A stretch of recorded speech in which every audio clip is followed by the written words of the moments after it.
안녕하세요. 선거연수원의 문은영입니다. 이번 시간에는 선거운동과 후보자 선택에 대해 알아보겠습니다. 선거가 시작되면 로고송을 크게 튼 유세 차량이 등장하고 선거 벽보와 현수막을 거리거리에서 볼 수 있습니다. 버스 정류장이나 전철역 앞에서 명함을 나눠주는 후보자나 선거운동원들의 모습도 쉽게 떠올릴 수 있습니다. 뭐 하는 거죠? 네, 정당과 후보자들이 선거운동을 하는 것입니다. 선거에서 정당과 후보자의 최종 목표는 바로 당선이죠. 그래서 당선되기 위해서라면 밤낮을 가리지 않고 동해 번쩍 서해 번쩍 하는데요. 선거운동은 선거법상 당선뿐만 아니라 당선되지 못하게 하는 것, 즉 낙선을 위한 행위도 포함하고 있습니다. 그래서 누구를 위한 선거운동을 했다고 했을 때 지지나 선호를 표현하는 것뿐만 아니라 특정 정당이나 후보자를 반대하는 행위를 의미합니다. 물론 당선이나 낙선을 위한 행위를 할 때 거짓말을 하거나 비방을 해서는 안 됩니다. 한편 선거에 관해 단순하게 내 생각이나 느낌을 말하고 의견을 나누는 것은 선거운동에 해당하지 않기 때문에 누구나 할 수 있습니다. 그럼 선거운동은 정당 관계자나 후보자만 할 수 있는 것일까요? 그렇지 않습니다. 선거에서 당선되기 위해서는 정당이나 후보자를 지지하는 사람들의 응원과 관심이 필요합니다. 그래서 유권자도 자신이 지지하는 정당이나 후보자를 위해 선거운동을 할 수 있습니다. 제가 방금 유권자라고 말씀드렸죠. 네, 누구나 선거운동을 할 수 있는 것은 아니고 선거권이 있는 유권자가 할 수 있습니다. 한 가지 주의해야 할 점은 선거운동을 하는 시점에 18세 이상인지를 판단하기 때문에 선거일에 선거권이 있다고 해도 지금 선거운동을 할 수 있는지는 따져봐야 합니다.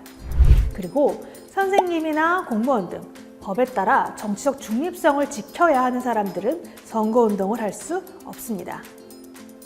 그럼 유권자가 할 수 있는 선거운동은 어떤 것이 있을까요?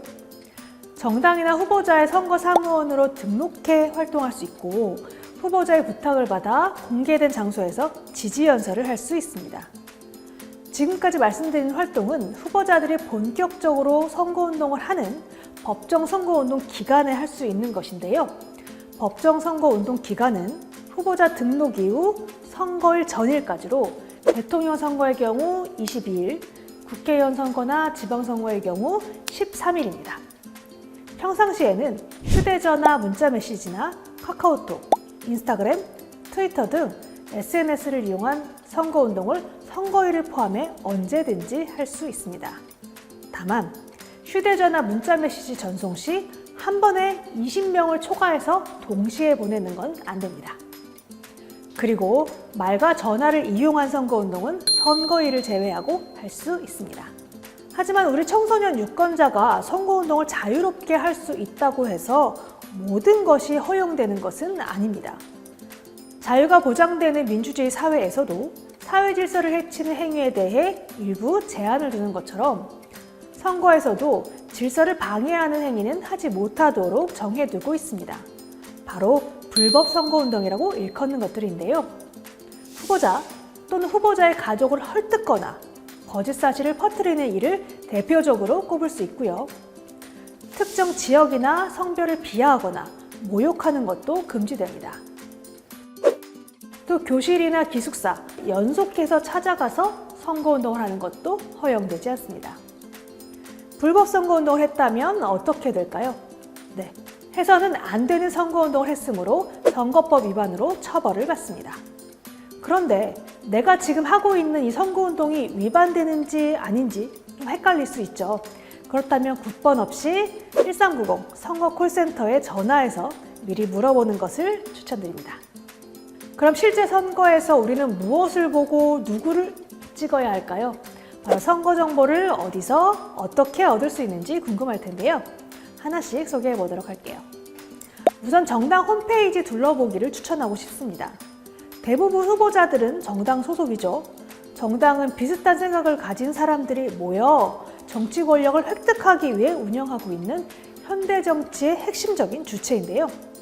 그래서 정당들은 국민들에게 자신들이 어떤 이념과 가치를 가지고 어떤 정책을 중점적으로 실천할 것인지 홈페이지를 통해 공개하고 있습니다. 물론 무소속 후보자인 경우에는 후보자별로 홈페이지나 블로그들을 통해 운영하고 있으니까 참고해 보시면 됩니다. 두 번째는 그래도 뭐니 해도 선거에서 당선되면 뭘 하겠다. 정당이나 후보자의 공약을 봐야겠죠.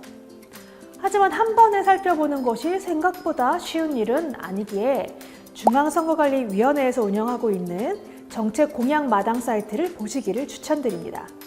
이번 선거의 주요 정책 이슈와 키워드도 살펴볼 수 있고요. 해당 선거구에 출마한 후보자의 공약을 비교 분석해 볼 수 있습니다. 또 내가 직접 공약을 제안해 볼 수도 있습니다. 세 번째로는 선거운동 기간 동안 지역 방송 등을 통해 후보자들의 TV 토론을 볼 수 있는데요. 아무래도 후보자들의 목소리를 직접 듣고 여러 후보자들을 한 번에 비교해 볼 수 있는 시간이 될 수 있습니다. 생방송을 보지 못했다면 선거방송토론위원회 홈페이지에서 다시 보기를 하거나 유튜브 등을 통해 검색해봐도 볼 수 있습니다. 네 번째 선거벽보는 가장 친숙하게 여러분이 접할 수 있는 선거 때 풍경일 텐데요. 후보자의 사진, 이름, 기호, 소속 정당뿐만 아니라 경력, 구호, 핵심 공약 등이 요약돼 있죠. 그냥 스쳐 지나가지 말고 잠깐만 시간을 내서 한눈에 후보자들을 비교 평가해 볼 수 있습니다. 하지만 장난으로라도 선거벽보에 낙서를 하거나 찢는 등 훼손하면 안 되니까 눈과 마음으로만 보세요. 다섯 번째는 선거운동 기간 동안 각 가정에 정당 후보자의 홍보물인 선거 공보가 우편으로 배달됩니다. 여기에는 모든 후보자들이 제출해야 하는 기본 정보, 경력, 학력, 재산 신고의 병역사항, 납세 실적, 전과 기록 등이 담겨져 있고 이 외에도 후보자들의 공약과 공약을 이행하기 위한 실행 방법도 들어있으니까 주위 사람들과 함께 펼쳐놓고 이야기해보는 것도 좋을 것 같습니다. 마지막으로 중앙선거관리위원회 사이버 역사관의 선거체험관에 들어오시면 투표 과정을 경험해 볼 수도 있고 역대 선거와 관련된 정보들도 있으니 한번 방문해 보시기를 추천드립니다. 이렇게 선거 정보를 파악해 본 다음에는 무엇을 해야 할까요? 우리가 뭘 사거나 필요한 게 있을 때 어떻게 하죠? 가격 비교도 해보고 후기도 읽어보고 친구들한테 물어보기도 하겠지만 가장 중요한 건 뭐다? 내가 진짜 갖고 싶은 것인지 아닌지 나에게 물어보는 거죠. 마찬가지로 선거에서도 내 생각에, 내 기준에 맞는 정당과 후보자를 선택해야 합니다. 아는 사람이라서, 같은 동네나 학교 출신이라서 여러 가지 이유가 당장 생각날 수 있겠지만 아시죠? 우리가 지금 뽑는 대표는 최소 4년 또는 5년 동안 일할 수 있도록 맡겨두어야 한다는 사실이에요. 함부로 허투루 맡겼다간 그 피해와 책임은 고스란히 나에게 돌아오고 말 것입니다. 그러니까 신중하고 꼼꼼하게 제대로 일할 수 있는 정당이나 후보자를 뽑아야 내가 그리고 우리가 살고 싶은 세상을 함께 만들어갈 수 있습니다. 가장 먼저 해볼 수 있는 것은 정당이나 후보자의 정책이나 공약을 비교해 보는 겁니다. 앞서 말씀드린 정당 홈페이지, 정책 공약마당, TV토론, 선거공보, 각종 언론 기사들에 나와 있습니다. 하지만 모든 공약을 또 다 보기에는 현실적으로 어렵겠죠. 이럴 때는 반드시 추진하겠다고 하는 10대 공약, 이것도 많다면 5대, 3대 이렇게 공약으로 좁혀서 볼 수 있고요. 아니면 경제, 교육, 노동 이렇게 분야별로 우선순위를 정해서 보는 방법도 추천해 드립니다. 정책이나 공약만큼이나 실제 그 일을 해낼 수 있을지 후보자들의 능력과 자질을 갖추고 있는지도 살펴봐야 합니다. 아까 말씀드린 선거공보에 적힌 후보자 정보 공개 자료는 중앙선거관리위원회 선거통계 시스템에 자세히 나와 있습니다. 후보자의 학력, 재산신고의 병역사항, 납세실적, 전과기록, 입후보 경력이 그 후보자의 모든 것을 말해주는 것은 아니겠지만 후보자를 선택하는 데 중요한 판단 자료가 될 수 있습니다. 또 어떤 직업을 가진 사람이 대표로 꼭 적합하다고 할 수는 없지만 경력이나 학력을 통해 어떤 분야에 전문성이 있는지 알아볼 수 있어서 어느 분야에 더 집중해서 일할 것인지 예상해 볼 수 있습니다. 우리는 이렇게 두루두루 살펴봐야 능력 면에서, 품성 면에서 성실한 사람인지 신뢰할 수 있는 사람인지 판단해 우리를 위해 일할 수 있는 대표자를 뽑을 수 있습니다. 정당과 후보자의 선거운동, 그리고 유권자 여러분의 선택까지. 선거는 생각보다 복잡하고 또 다양하게 전개되는데요. 이 과정에서 어떻게 하면 내가 꿈꾸는 세상에 한 발 더 나아갈 수 있도록 정당과 후보자를 선택해야 하는지 생각해 볼 수 있는 계기가 되길 희망합니다. 그럼 여기서 마치도록 하겠습니다. 감사합니다.